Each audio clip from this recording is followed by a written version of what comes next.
asked people to recommend me books they didn't like, and now I'm reading them. The fourth book in the challenge was The Silent Patient, and I read 225 pages today, which was indeed the entirety of the rest of the book. I am giving The Silent Patient 3 stars overall.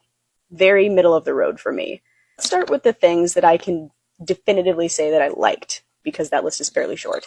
I liked the way the story was told. I thought that the inclusion of the diary was a very, very good choice. I liked the detective style thing that was happening. And normally I like an unreliable narrator. In this case, we had two.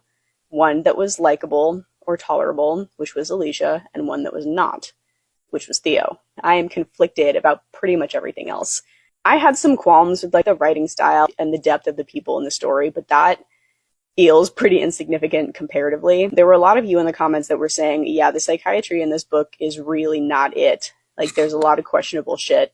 And you are correct. Not a single person working at the Grove is an example of somebody that's good at their job.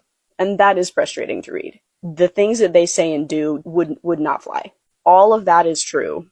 And simultaneously, our narrators, specifically Theo, are deeply, deeply unreliable. And he is not what I would consider by any stretch of the imagination a reasonable or rational person. Accepting his narration requires a lot of suspension of disbelief, which normally is fine, but I don't feel like he earned it, and that affected my reading experience a lot, enough to bring it to a 3. I was conflicted when I was writing this. I'm conflicted as I'm sitting here saying it.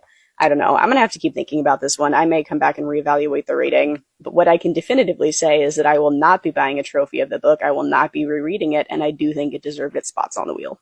So now there's nothing left to do except meet the next book. Mr. Magic by Kiersten White. Okay.